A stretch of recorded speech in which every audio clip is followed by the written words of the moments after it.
Bismillahirrahmanirrahim. Assalamualaikum warahmatullahi wabarakatuh. Alhamdulillah. Alhamdulillahilladzi arsala rasulahu bil huda wa dinil haq liyudhhirahu 'ala dini kullih wa kafa billahi syahida. Nasyhadu an la ilaha illallah wa nasyhadu anna Muhammadan abduhu wa rasuluh. Allahumma fassalli wa sallim wa barik ala Muhammad wa ala alihi wa ashabihi ajma'in. Wa qala Allah ta'ala fil Qur'anil Karim, a'udzu billahi minasy syaithanir rajim. Ya ayyuhalladzina amanu taqullaha wa tandur nafsum ma qaddamat lighad wattaqullaha innallaha khabirum bima ta'malun. Wa qala Rasulullah sallallahu alaihi wasallam, min husni islamil mar'i tarkuhu ma la ya'nihi aw kama qala sallallahu alaihi wasallam. Allahumma inna nas'aluka nafsan mutmainnatan tu'minu bi liqa'ik wa tardha bi qada'ik wa taqna'u bi ata'ika ya arhamar rahimin. Allahumma ja'al a'malana kulluha salihah wa liwajhika khalisa wa la taj'al li ahadin fihi nasiba. Allahumma subhanaka la ilma lana illa ma 'allamtana innaka antal alimul hakim. Para hadirin Bapak dan Ibu rahimani wa rahimakumullah, mari kita mulai dengan membaca basmalah. Bismillahirrahmanirrahim. Baik. Alhamdulillah, setelah libur panjang, Masjid Salam libur Pak ya? Libur sampai bulan Mei. Ya, alhamdulillah. Semoga yang kita kerjakan selama Ramadan kemarin diridhai oleh Allah Subhanahu wa taala. Sebagaimana Allah sampaikan di dalam surat Al-Mu'minun, Bapak dan Ibu, moga-moga saya izin menyampaikan 2 ayat di dalam surat Al-Mu'minun yang semoga menjadi motivasi kita untuk terus beribadah kepada Allah, untuk terus taat. Karena sebagaimana sama-sama kita sadar bahwa setelah Ramadan itu biasanya grafik beramal kita menurun. Itu semuanya seperti itu. Ramadan itu rajin, Syawal tidak hanya menurun ya. Syawal itu kadang bahasa yang lebih lugas itu terjun bebas. Peningkatan Pak. Terjun bebas tapi nggak pakai payung. Hanya yang paling menarik sebenarnya yang diingatkan kepada kita supaya kita bisa punya motivasi untuk istiqomah Bapak dan Ibu, justru adalah firman Allah Subhanahu wa taala di dalam surat Al-Mu'minun ayat 60 dan 61. Allah Subhanahu wa taala berfirman, a'udzubillahi minasyaitonirrajim, walladzina yu'tuna ma atau wa qulubuhum wajilatun annahum ila rabbihim raji'un. Ulaika yusari'una fil khairati wa hum laha sabiqun. Artinya adalah dan orang-orang walladzina dan orang-orang yang yu'tuna ma atau dan orang-orang yang telah mengerjakan apa yang mereka kerjakan selama hidup di dunia, wa qulubuhum wajilatun, tetapi hati mereka masih merasa takut atau khawatir, annahum ila rabbihim raji'un, bahwa mereka pasti akan dikembalikan kepada Allah Subhanahu wa taala, mempertanggungjawabkan segala amal perbuatan. Sehingga kalau ini dipahami dengan baik, maka yang muncul adalah ayat 61, ulaika yusari'una fil khairat. Orang-orang seperti ini yang menyadari hakikat ini adalah terus yusari'un, berlomba-lomba, bersegera. Yusari'una fil khairat, mereka adalah orang-orang yang akan bersegera mengerjakan kebaikan, terus merasa kurang. Padahal Allah mengatakan wahum laha sabiqun, padahal mereka sudah mengerjakan kebaikan. Maka pertanyaan yang paling mendasar Bapak dan Ibu rahimani wa rahimakumullah, kira-kira amal kita sudah cukup atau belum? Sudah cukup atau belum Bapak? Makanya firman ini boleh kita catat.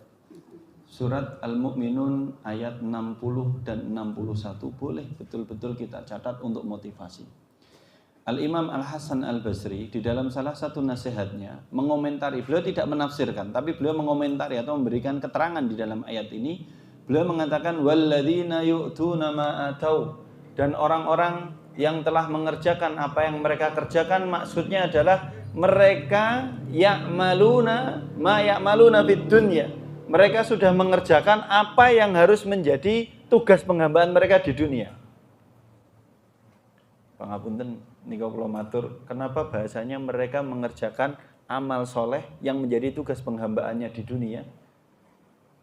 Karena banyak di antara kita hari ini terlalaikan atau tersibukkan dengan aktivitas sehingga ketika muncul pertanyaan siapa kita itu sulit jawab. Pertanyaannya cuma dua, Bapak. Pertanyaannya dua saja, mau sepanjang hayat dua pertanyaan ini akan relate sebenarnya.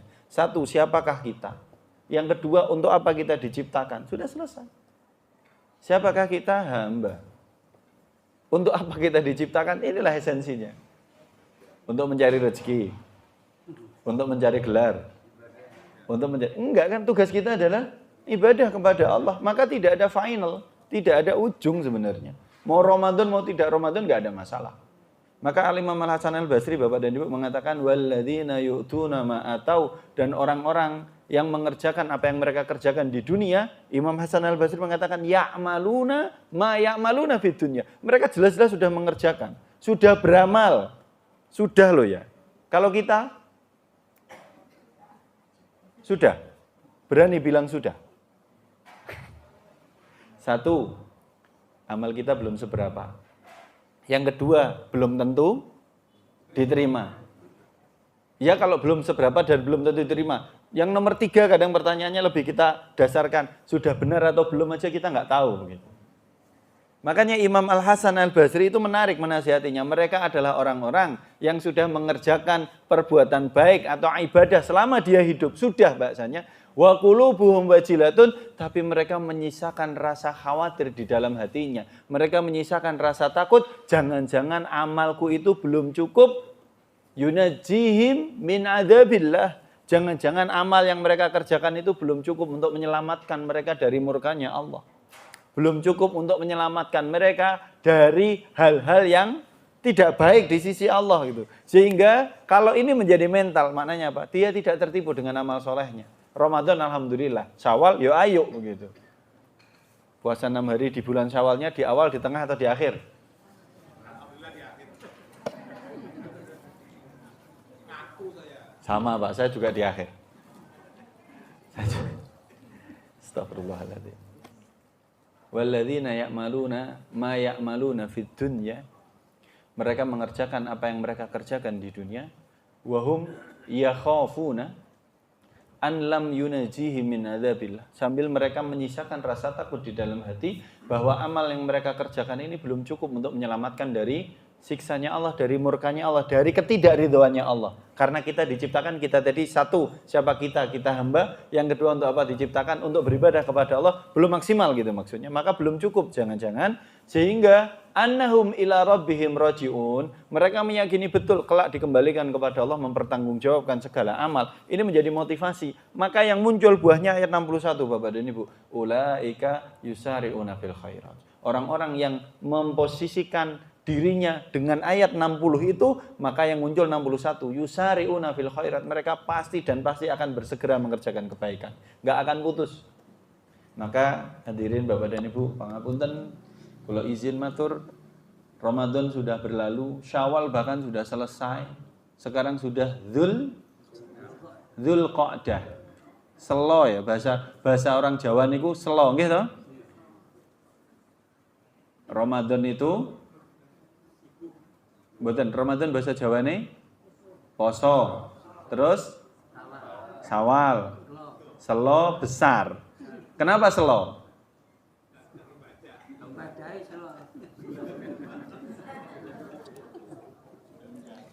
Dzulqa'dah. Saya akan masuk yang ke poin kedua. Dzulqa'dah Bapak dan Ibu.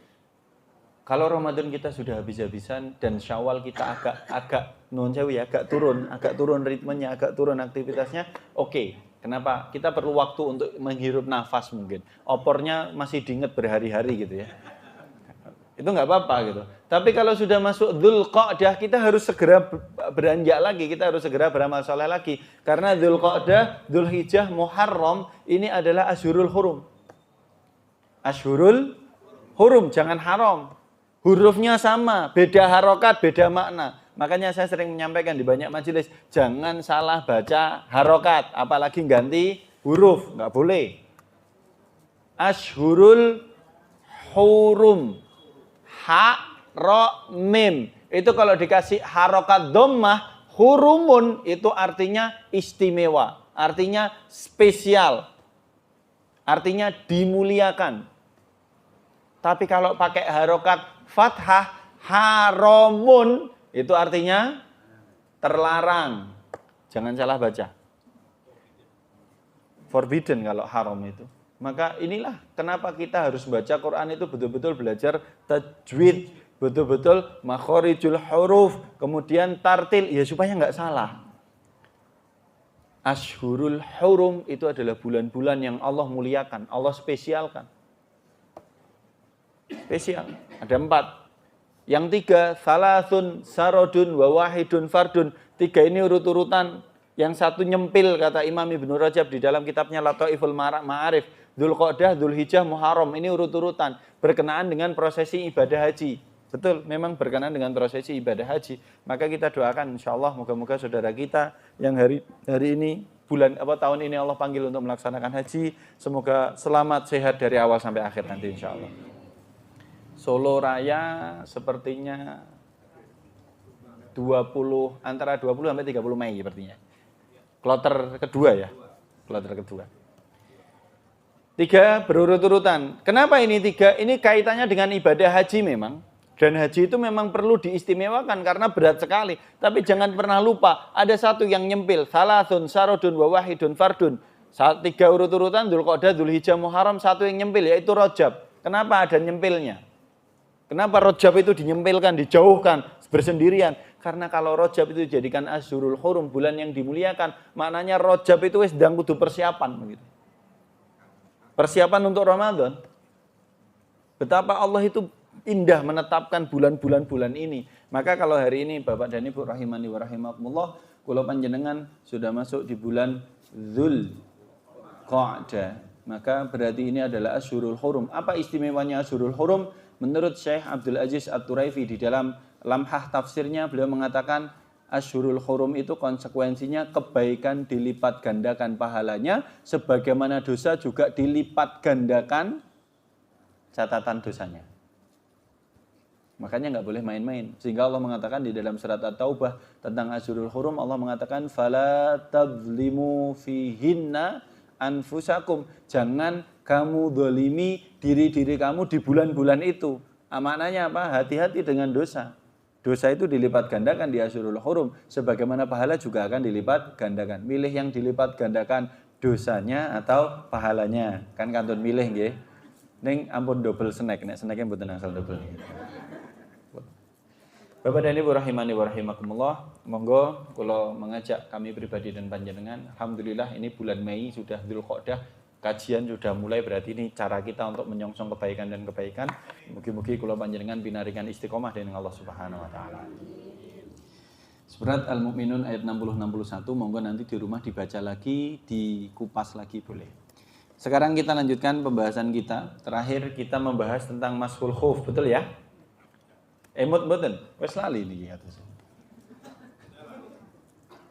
Terakhir kapan tahu kita, Pak? Sebelum Ramadan? Sebelum Ramadan. Berarti kita libur 2 bulan. Oke. 2 bulan. Ternyata kalau 2 bulan lupa gitu ya. Seingat kami di penanda kitab ini kita sudah menyelesaikan hadis tentang mashul khuffaini. Hukum mengusap dua penutup kaki, bukan sepatu kan? Bukan alas kaki, itu penutup kaki sebenarnya. Boleh pakai sepatu, boleh pakai kaos kaki yang tebal, boleh pakai penutup kaki yang dari kulit yang warnanya hitam. Saya lupa ya, masih lupa tidak membawakan. Bapak dan Ibu rahimani wa rahimakumullah, sore ini kita akan membahas pembahasan yang pangapunten. Pembahasan ini memang harus dibahas, agak berbau 18 plus. Saya declare dulu, ini agak berbau 18 plus, tapi kita bicara syar'i. Tentang hukum 3 jenis, pangapunten, 3 jenis cairan yang keluar dari kemaluan masing-masing dari kita. Nanti akan kita hukumi. Sebelumnya saya nanya, kita najis atau tidak? Kita manusia itu najis atau tidak? Suci atau najis? Suci, Pak? Suci atau najis? Sekarang saya akan menyebutkan satu istilah. Saya pengen nanya jenengan pendapatnya apa?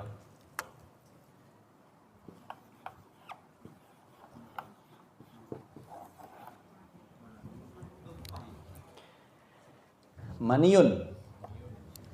Saya pengen nanya dulu sebelum saya bahas. Mani hukumnya suci atau najis? Suci atau najis? Suci, Pak. Kok mandi besar, Pak? Suci, Pak. Kok mandi besar? Keluarnya mani atau maninya? Loh, saya nanya, mani suci atau najis? Suci. Suci. Tapi kenapa kita mandi besar kalau maninya keluar? Bukan masalah cimaknya. Mandi besar nggak harus pakai cimak. Yang penting maninya keluar, mandi besar. Kenapa mandi besar? Ya itu hadis besar saya tahu, Pak. Tapi pertanyaannya itu najis atau suci? Pak Joko bilang apanya? Mandinya. Mandinya najis, Pak. Najis. Suci atau najis, Pak?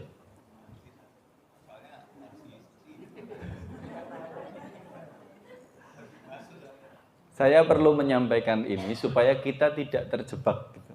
Kita itu kadang nanti terjebak gitu. Bahwa pangapunten nggih, saya akan menyebutkan urut-urutan. Orang mau laki-laki maupun perempuan, ini bahasa fikih nggih. Makanya saya tadi cuma pangapunten sangat, ini disclaimer 18+ tapi ini fikih. Kita harus tahu karena ini babut toharoh. Kalau tidak pakai ini mulai balik nggak sah salat kita nanti. Kita ulangi. Kita kadang terjebak. Mani itu dia akan keluar, nuwun sewu ya. Ketika maninya keluar dia wajib mandi besar, mandi janabat. Kita kemarin udah bahas ya, mandi besar atau mandi janabat gitu. Ghuslul janabah, karena hadas besar dihukumnya keluar mani. Baik dengan hubungan atau tidak hubungan. Karena dia bilang hubungan. Enggak harus dengan hubungan. Bahkan mandi itu wajib dilaksanakan walaupun dia tidak berhubungan. Tetapi dia sudah pangapunten. Dia sudah tidak pakai pakaian antara laki-laki dan perempuan pangapunten. Bersentuhan antara kemaluan dan kemaluan walaupun tidak masuk. Itu sudah wajib mandi. Kita bicara hukum fikih. Nah, masalahnya yang perlu kita pahami Bapak dan Ibu. Bahwa mani itu tidak akan keluar kecuali diiringi dengan adanya madhi. Madhi dulu, baru mani. Ya kan? Terus gimana bedakannya? Suci dan najisnya. Gimana Pak? Gimana bedakannya? Suci dan najisnya. Hadirin rahimani wa rahimakumullah, saya akan sampaikan hadisnya. Tenang Pak, kita baca hadisnya dulu. Nanti kita discuss. Sabar ya. Saya bacakan hadisnya, hadis ke-23 di dalam kitab Taisirul Alam Syarah Umdatul Ahkam yang ditulis oleh Syekh Abdullah bin Abdurrahman bin Shalih Al-Basam mensyarah kitab Umdatul Ahkam yang ditulis oleh Syekh Abdul Ghani Al-Maghdisi. An Ali bin Abi Thalib radhiyallahu anhu qala. Hadis ini dari jalur Ali bin Abi Thalib radhiyallahu anhu. Qala, Ali mengatakan, kuntu rajulan madzaan. Aku adalah seorang laki-laki, pangapunten, yang gampang keluar madhi. Aku adalah seorang laki-laki yang gampang tersulut syahwatnya, sehingga pangapunten karena syahwatnya tersulut, kemudian keluar madhi. Fastahyaitu an as'ala Rasulullah sallallahu alaihi wasallam. Hanya saja aku malu untuk bertanya kepada Rasulullah sallallahu alaihi wasallam lima kanati ibnatihi minni, karena putrinya Kanjeng Nabi jadi istriku. Malah sungkan dia. Pakai wo. Fa amartu Al-Miqdad bin Al-Aswad, maka aku minta tolong kepada sahabat namanya Al-Miqdad bin Al-Aswad radhiyallahu anhu. Saya pengen disclaimer dulu di sini di poin ini. Bapak dan Ibu rahimani wa rahimakumullah, di dalam keyakinan orang-orang Syiah yang Itsna Asyariyah atau yang Rafidhah, itu seluruh sahabat itu kufur kecuali hanya kurang lebih 10 sahabat. Seluruh sahabat itu total ada 124.000. Itu mereka hukumi semuanya kufur. Kecuali hanya 10 saja. Dari 10 itu ada Ali, Hasan, Husain, Fatimah, termasuk ada Al-Miqdad bin Al-Aswad. Ini tidak mereka kufurkan. Disclaimer saja ini, biar mereka panjenengan tahu. Karena Al-Miqdad bin Al-Aswad ini karibnya Ali, konco kental. Saya akan kembali kepada hadis. Itu disclaimer.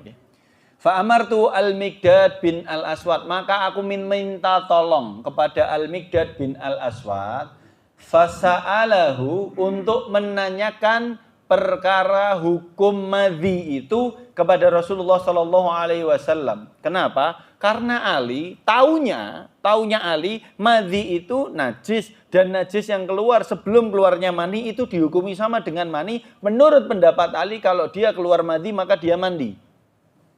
Ini saya sampaikan dulu. Menurut Ali, kalau keluar madhi dia mandi, karena madhi itu awal dari keluarnya mani, walaupun tidak harus keluar maninya gitu. Non saya bahasanya begitu. Maka kemudian dia, Ali itu merasa, wah aku nek sidik-sidik syahwatku terpancing, kemudian madhiku keluar adus, kesel. Oh, masuk angin. Jenengan ngomong masuk angin dibalan-baleni loh. Mangga betul ya Mas. Ali itu merasa berat. Kalau keluar mandi itu berat gitu. Sehingga pengen ngerti sak benere pripun begitu, sehingga kemudian dia minta tolong, karena sungkannya itu tadi dia minta tolong kepada temannya Al-Miqdad bin Al-Aswad, kemudian menanyakan peristiwa itu kepada Rasulullah Shallallahu Alaihi Wasallam. Ning nek tanglet teng Rasulullah mboten mantune jenengan niku ngeten-ngeten ya mboten. Enggak. Kalau bertanya anonim nggih Pak Joko nggih. Kanca kula sing nyepeng gelas. Betul. Anonim. Kemudian ditanyakan kepada Rasulullah Sallallahu Alaihi Wasallam, faqala, maka Rasulullah sederhana menjawab. Apa kata Rasulullah? Yaghsilu dzakarahu wa yatawadda. Orang yang keluar madhinya, maka hukum fikihnya adalah dia cuci kemaluannya, kemudian dia ulangi wudunya, maka status wudunya batal. Walil Bukhari, ini lafadz ini Bukhari Muslim. Imam Bukhari meriwayatkan bersendirian, lafadz yang lain, igsil dzakaraka wa tawadda. Kata Rasulullah, cucilah kemaluanmu dan kemudian kamu wudu ulang. Imam Muslim meriwayatkan bersendirian dengan mengatakan tawadda wandhah farjaka. Kamu berwudu ulang karena wudumu batal, tapi sebelumnya cucilah kemaluanmu. Bapak dan Ibu rahimani wa rahimakumullah, maka sebelum kita membahas hukum fikihnya, saya ingin mengatakan di dalam istilah syar'i yang keluar dari kemaluan itu ada 3. Yang pertama adalah madhiyun. Pakai zal ya.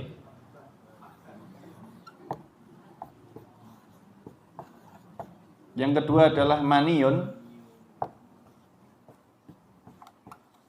Yang ketiga adalah wadhiyun. Ada 3. Madhi, mani dan wadhi. Apa bedanya? Ini pengen kita biar paham gitu.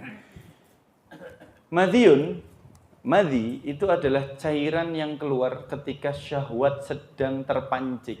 Ketika syahwatnya sedang naik, itu adalah cairan pangapunten. Secara syar'i disifati cairan bening.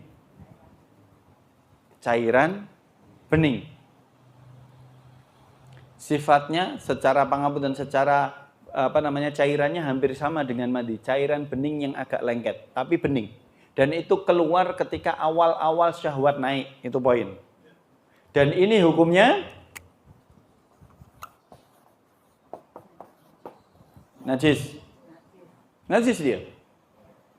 Sedangkan maniyun, pangapunten, gimana membedakannya madhi dan mani? Pangapunten nggih. Kalau madhi itu dia ketika syahwat naik dia keluar, sudah, gitu aja, keluar. Tetapi kalau mani secara syar'i ada satu bahasa yang mengikat. Dia keluarnya itu tidak sekali. Dia memancar beberapa kali disertai rasa nikmat. Itu mani. Ada pengikatnya. Keluarnya memancar beberapa kali disertai rasa nikmat. Hukumnya suci. Kenapa mani dihukumi suci? Kenapa tidak dihukumi najis? Nah, betul. Kalau maninya dihukumi najis, maka kita semua najis. Iya, betul. Kata beliau calon orok itu betul. Kalau mani itu dihukumi najis, maka kita ini najis. Suatu ketika Abdullah bin Abbas itu berdebat dengan orang yang dia tidak meyakini kesucian mani. Dia masih mengatakan najis. Abdullah bin Abbas mengatakan suci akhi. Dia masih bilang najis gitu. Kemudian Abdullah bin Abbas terdiam. Ditanya sahabat yang lain, kenapa Anda terdiam gitu? Jawabannya apa? Aku itu pengen mengatakan bahwa dia itu orang yang suci, tapi dia malah memilih jadi orang yang najis gitu. Kalau ini dihukumi najis, maka kita ini najis Bapak Ibu. Tapi karena ini dihukumi suci, ya ini asal muasal penciptaan kita. Yang najis madhinya, bukan maninya. Oke? Sedangkan wadhi, apa bedanya dengan wadhi? Wadhi itu yang keluar, cairan yang keluar dalam dua kondisi. Satu, kecapean. Yang kedua, kelelahan. Kedinginan, maaf. Yang satu kecapean, kelelahan sama kayak kecapean atau kelelahan, yang kedua kedinginan, dan itu keluar pangapunten sebada buang air kecil. Jadi kalau pas capek banget, itu kemudian dia keluarnya dia nggak sadar setelah selesai kencing gitu, itu adalah wadhi. Dia najis.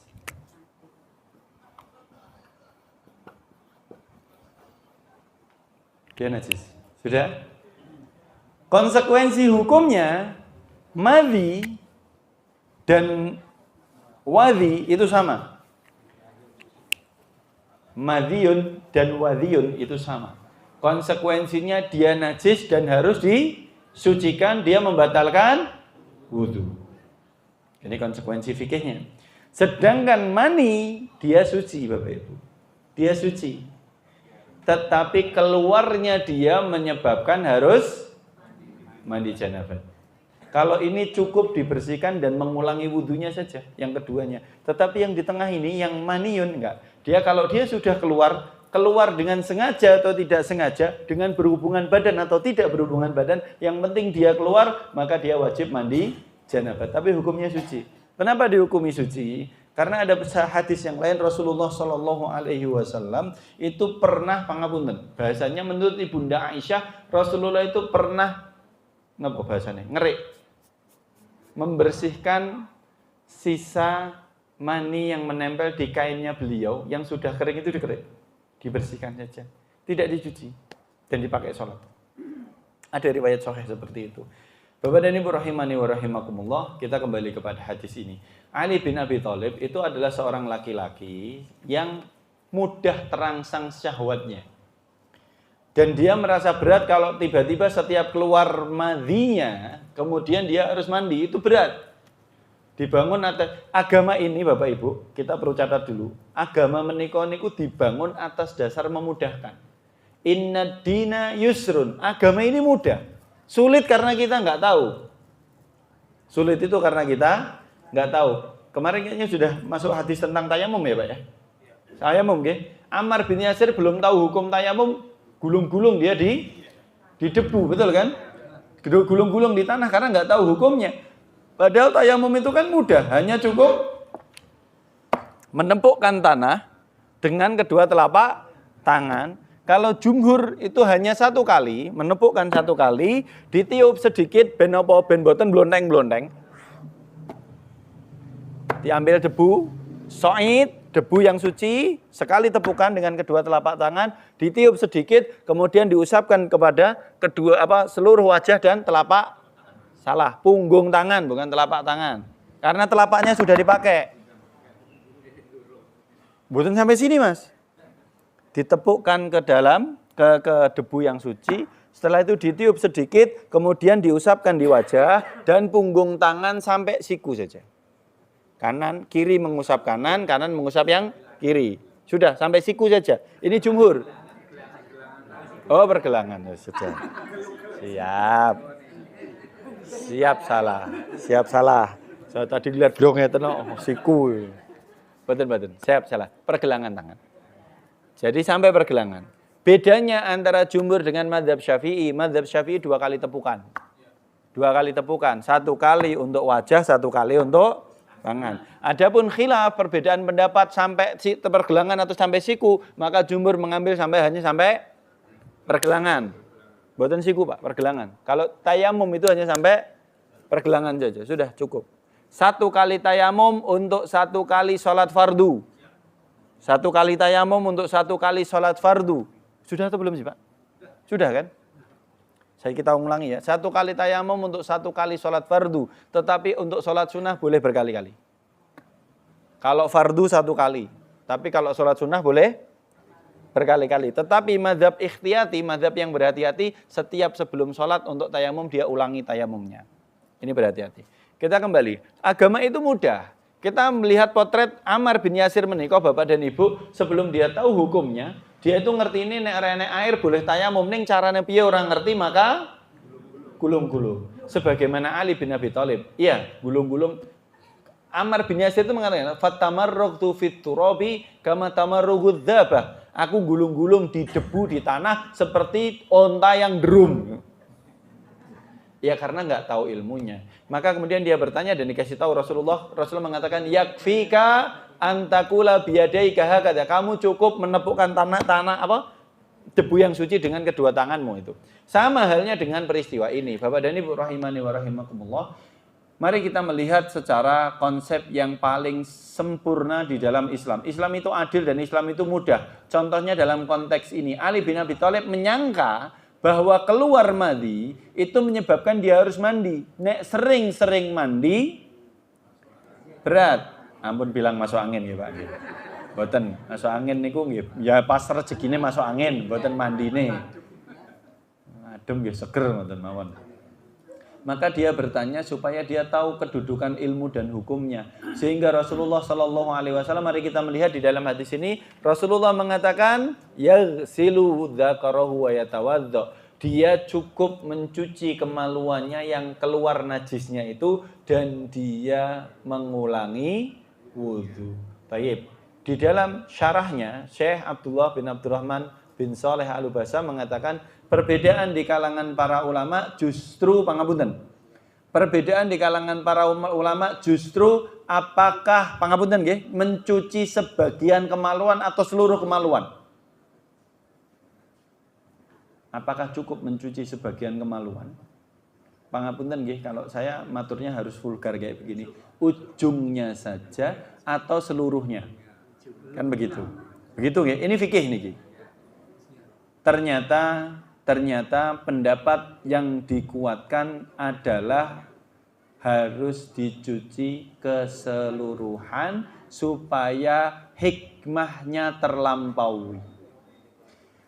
Hadis menika menyatakan orang yang keluar madhi, yang syahwatnya naik, maka kemudian dari syahwat yang naik ini, madhinya keluar, maka harus dicuci kemaluannya, kemudian harus berwudu. Itu akan memenuhi dua unsur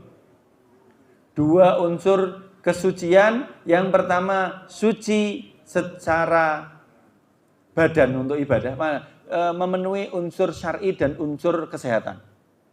Unsur syar'inya karena wudunya dianggap batal, maka dia harus berwudu. Unsur kesehatannya, pangapunten, orang yang syahwatnya naik itu konotasinya adalah kondisi badannya sedang panas, maka didinginkan, pangapunten, dengan dicuci itu tadi.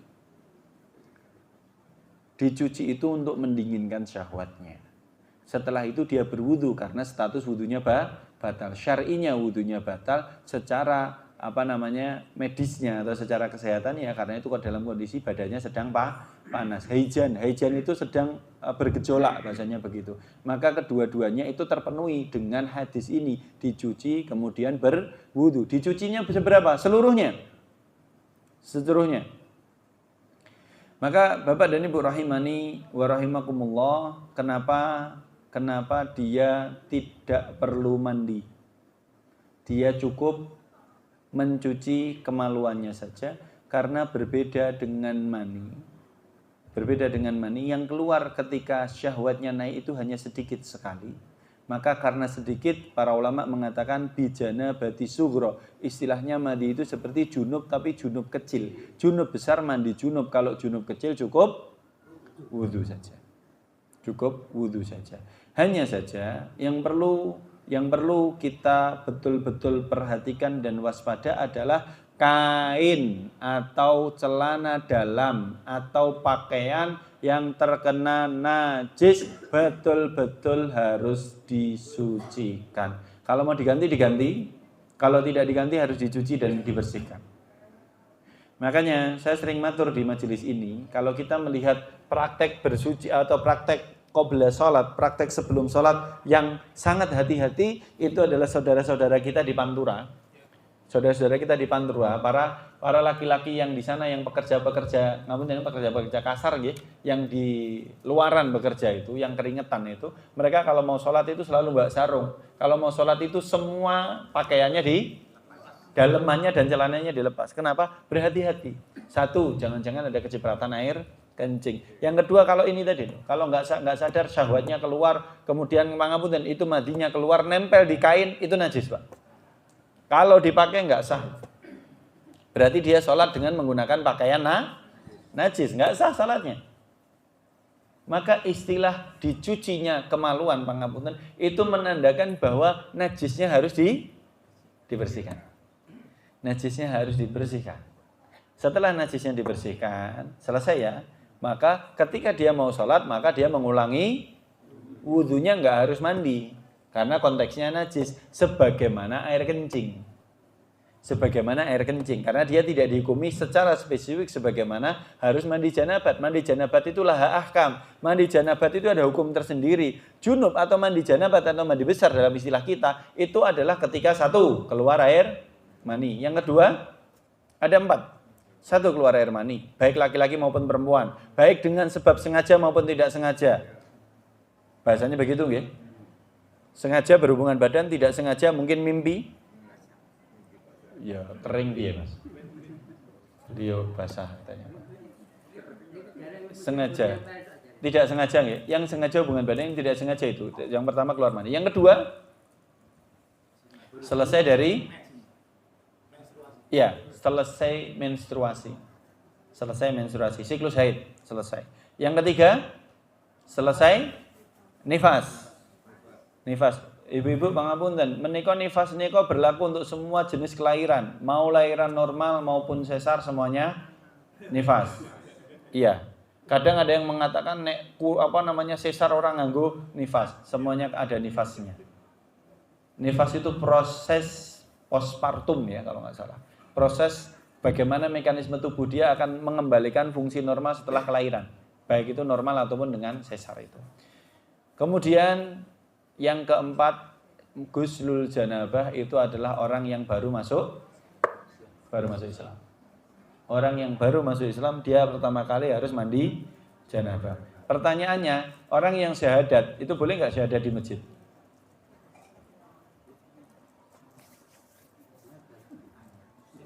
Jangan jawab. Dia itu kalau mau syahadat masuk Islam, sebelum syahadat muslim atau tidak? Enggak. Boleh nggak masuk masjid? Kan banyak kan syahadat di dalam masjid itu. Boleh. Saya katakan, hukum orang non muslim masuk masjid boleh atau tidak? Boleh. Enggak boleh. Tidak boleh. Najis hukumnya, Pak. Betulan. Ini hukum syar'i. Orang kafir itu nggak boleh masuk masjid. Itu sahabat dulu yang cerita Nabi yang wakil dari orang kafir. Terus masuk masjid atau di luar masjid? Pastikan dulu. Minumnya di masjid. Pak, di dalam masjid atau di luar masjid? Di masjid. Loh, iya, saya nanya di badan masjid atau di serambi masjid? Bahasanya di masjid. Rasulullah itu sering menemui para utusan itu di masjid. Masjid itu badan masjid yang dipakai sholat atau di serambi masjid. Kan begitu? Setahu saya, hukumnya orang kafir itu dihukumi najis ya karena ini. Sehingga dia ketika pertama kali masuk Islam, yang dilakukan harus mandi janabat karena dia punya najis ini apa namanya? Astagfirullahaladzim. Punya hadas besar yang harus segera diselesaikan. Nah, tetapi dalam proses dia pensyahadatan, apakah dia boleh masuk masjid? Maka ini in case. Dia tidak dihukumi sebagaimana hukum umum orang kafir yang masuk masjid. Tidak boleh, tidak. Tetapi memang dihukumi dia berproses untuk masuk masjid. Ada hajahnya. maka segera saja dilaksanakan pensyahadatannya. Kalau memang dia lebih mantap untuk masuk Islam, dia nggak ada masalah. Tetapi disegerakan, jangan lama-lama, karena statusnya setelah itu dia harus segera mandi. Kalau dia mau melanjutkan aktivitas setelah itu di masjid, mau belajar, boleh mandi dulu baru masuk lagi. Tetapi dalam prosesnya ini kan hajah, ini ikatan emosional masalahnya, maka boleh. Ini mandi janabat. Janabat itu ada ahkam khususnya, maka tidak boleh dibawa kepada hal yang tidak hukumnya kemudian dibawa. Kalau mandi kemudian mandi, enggak, karena mandi itu dihukumi dia najis, tapi dia bukan hadas besar. Baik. Saya akan bawa kepada pengertian fikih. Bapak dan Ibu, ini kota masjid nggih. Bapak dan ibu-ibu, sebelum berangkat sholat boleh enggak mencium istri?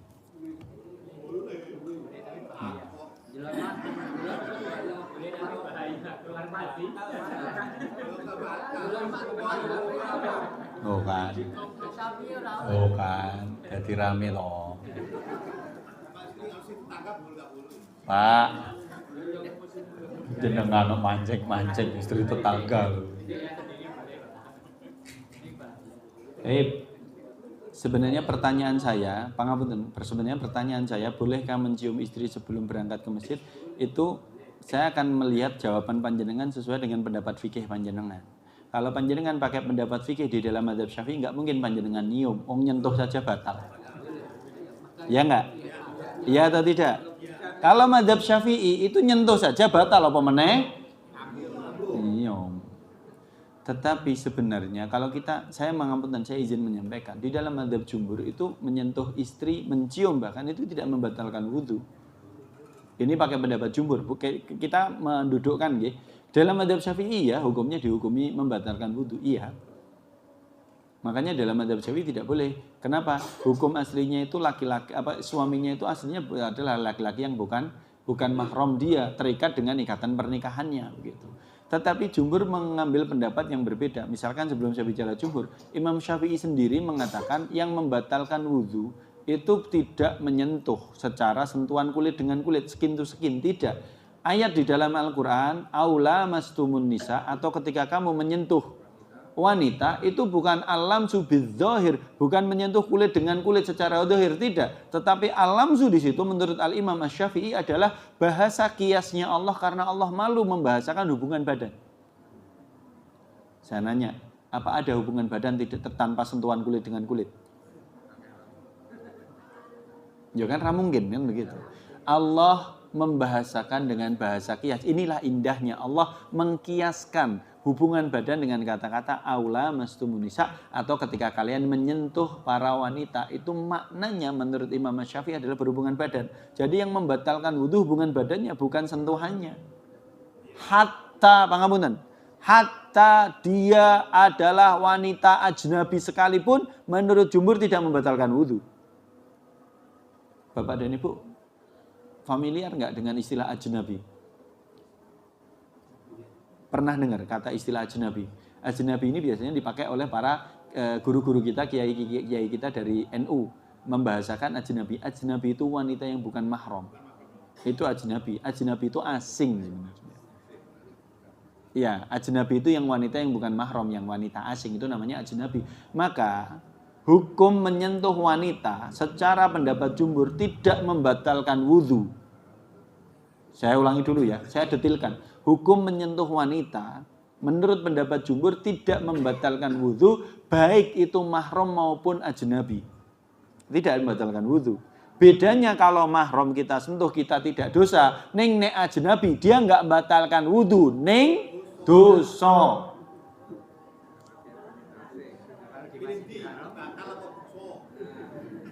Yo ora milih loro-lorone no Pak, jenengan pilihane ra penak niku. Sebentar, saya akan lanjutkan nggih. Jumhur berpendapat begini karena memang ayatnya aula mastumunisa, alam di situ hubungan badan.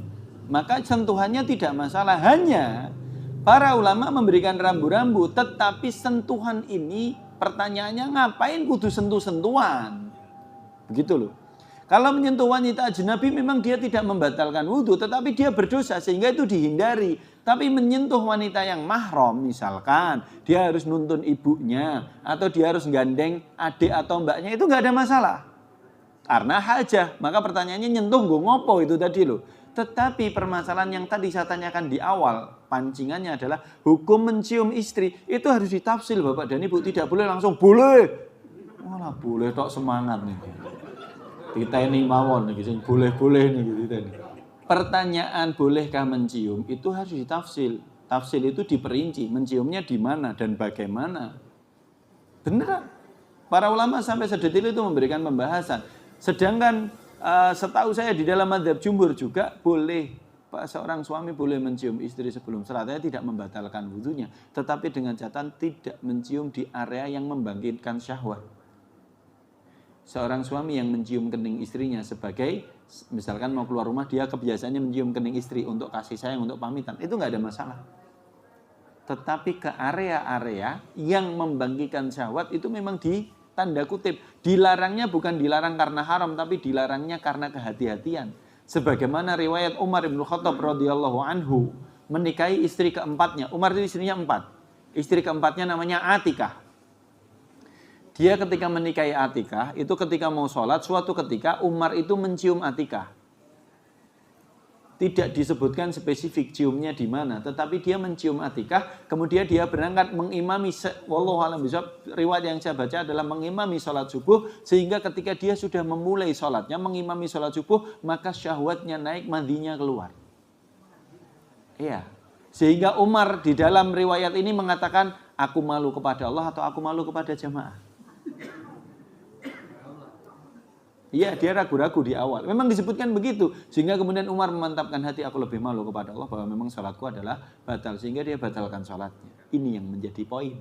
Kenapa hati-hati ketika mau mencium istri, kalau suami istri ketika mau sholat pun mboten saya bahas istri ini tonggone nggih Pak nggih. Wis mboten niki dadi ruwet niku mengke. Tayyib, kita harus adil dalam mendudukkan. Tidak menyalahkan teman-teman yang berpendapat dengan madzhab Syafi'i bahwa bersentuhan antara suami istri membatalkan wudu. Itu juga kita tidak pernah menyalahkan, tapi kita dudukkan saja. Maka monggo silakan dipilih yang lebih adil. Tayyib, ini poin pertama. Poin kedua, beliau tadi menyitir. Bagaimana dengan di Masjidil Haram yang ketika tawaf sangat mungkin terjadi sentuhan, dan disitulah maka ketika hukumnya dipakai dengan hukumnya jumhur itu tidak batal Pak. Dan sentuhan yang terjadi adalah sentuhan yang tidak disengaja Pak. Kenapa? Saking banyaknya orang.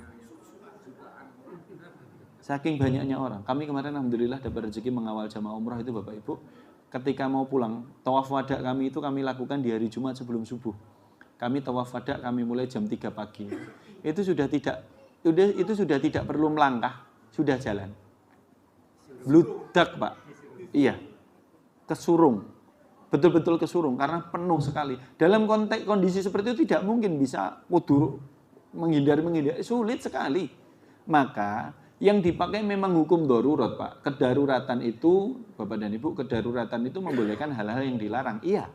Tetapi perlu dicatat, kedaruratan itu diukur sesuai dengan kadarnya. Tidak terus dengan alasan darurat dipol-polke juga nggak boleh. Itu jenenge ora darurat. Itu mencari kesempatan di dalam sempitan itu.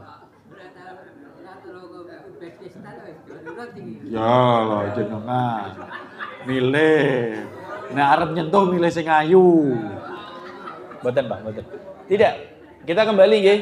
Kalau dalam konteks di Masjidil Haram memang para ulama sudah memberikan fatwanya, Al-Lajnah Daimah, komite tetap fatwa itu dari Saudi Arabia, dan ini dipakai oleh seluruh dunia, mengemukakan bahwa hujjahnya itu darurat Pak. Tidak mungkin dipisah.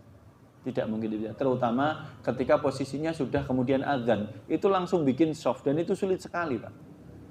Kami kemarin ketika tawaf wada itu berusaha piye carane supaya ketika azan subuh kami sudah selesai. Ternyata tidak. Pas qadarul azan subuh kami masih kurang 1 putaran. Dilematis. Berhenti kurang 1 putaran, nanti ba'da subuh sulit sekali karena soft putra dan putri kan dipisah. Maka kami ketika mulai adzan kami langsung selesaikan di putaran yang ke-7, tetapi disitulah ketika selesai itu sudah bikin soft semua. Itu tawaf juga sudah sulit begitu. Maka ketika selesai kami persilahkan para jamaah yang putri untuk mengambil shaf di belakang. Memang shaf putri kan khusus dibikin areanya, walaupun enek sing ngeyel memang.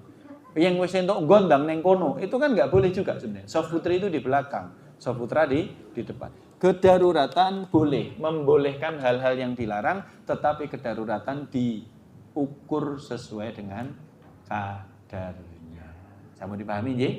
Jadi menyentuh wanita, hukum menyentuh wanita tidak membatalkan wudu menurut pendapat jumhur, tetapi kalau wanitanya ajnabi itu dosa, kalau wanitanya mahram atau istrinya misalkan, maka dilihat hajahnya untuk apa.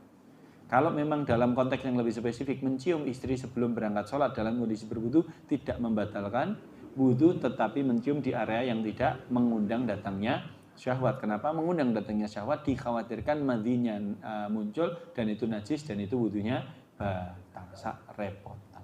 Wallahu taala alam bisawab. Sebelum kami tutup di waktu iqamah, ada yang mau ditanyakan? Monggo Pak Joko.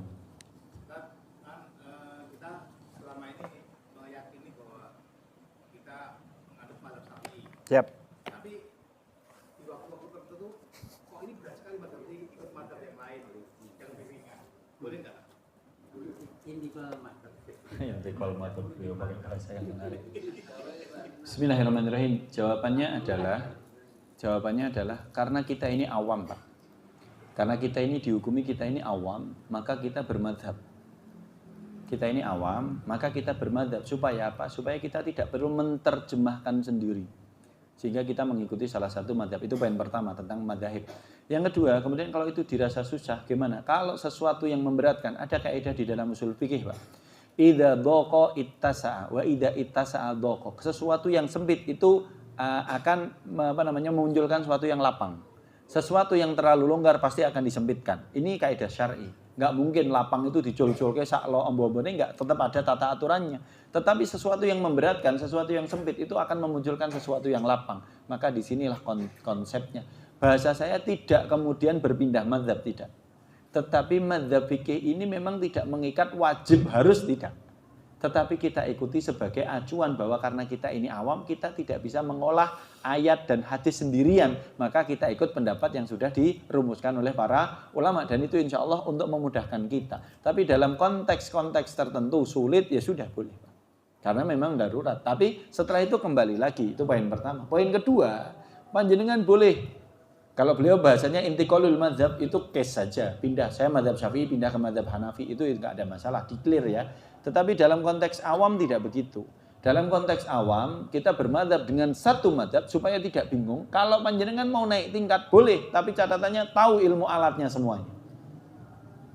Tahu ilmu alatnya semuanya. Baru panjenengan silakan mix, silakan mencampur madzhab. Kenapa? Mencampur madzhab, fikih muqarrar namanya, fikih perbandingan madzhab itu boleh Bapak dan Ibu dengan catatan dua. Satu, dia tidak boleh ada mutadabu'ur rukhas. Dia tidak boleh ngambil yang mudah-mudah saja. Goro-goro wis ngerti malah golek sing enak. Nek nikah pakai pendapatnya Imam Abu Hanifah. Kenapa? Di madzhab Abu Hanifah wali itu tidak wajib. Bukan rukun. Jadi nikah nggak pakai wali sah. Kalau makan pakai pendapatnya madzhab Malik. Kenapa? Madzhab Malik anjing itu halal. Ya, kecuali anjing hitam. Iya, ini kita bicara mazhab kan. Saya mengenalkan ini bukan kertas panjenengan ben mumet, tidak. Masing-masing mazhab itu ada plus minus. Saya jenengan pakai mazhab apa? Syafi'i. Mazhab Syafi'i kan? Mazhab Syafi'i wudu itu bismillah sunnah, Pak. Bismillah itu sunnah di dalam mazhab Syafi'i. Tapi jenengan Syafi'inya jujur atau tidak? Saya nanya. Kalau jenengan pakai mazhab Syafi'i, itu kepala itu tidak satu ke belakang ke depan, enggak. Mazhab Syafi'i itu 3 kali, kepala sendiri 3 kali, telinga kanan 3 kali, telinga kiri 3 kali. Tapi bismillahnya sunnah. Yang jenengan lakukan? Betul kan? Nah, itu mazhabnya siapa? Kalau kita bicara mazhab, itu lebih cenderung kepada mazhabnya Imam Ahmad bin Hanbal, Hanabilah atau Hambali. Di dalam mazhab Hambali, basmalah wajib. Nek wudu ora nganggo basmalah ora sah. Loh, kita harus tahu itu-itunya. Nah, pertanyaan mazhab ini menarik, tetapi kita sederhanakan, gak usah ikut terlibat terlalu dalam Bapak dan Ibu, nanti kita malah mumet. Tahu saja yang kita ikuti dalam mazhab Syafi'i juga akan ada banyak sekali pendapat di situ, cari yang paling masyhur, yang paling rojih, paling kuat, paling sahih. Sudah selesai. Ngoten nggih? Ala kulli hal nggak usah disulitkan, tapi juga jangan digampang-gampang. Oke, kita belajar supaya ibadah kita benar dan diterima oleh Allah Subhanahu wa taala. Ngaten nggih Pak Joko, barakallahu fikum. Kita tutup sama-sama dengan membaca doa kafaratul majelis. Subhanakallahumma rabbana wa bihamdika asyhadu an la ilaha illa anta astaghfiruka wa atubu ilaik. Kalau ada kesalahan kami mohon maaf. Assalamualaikum warahmatullahi wabarakatuh.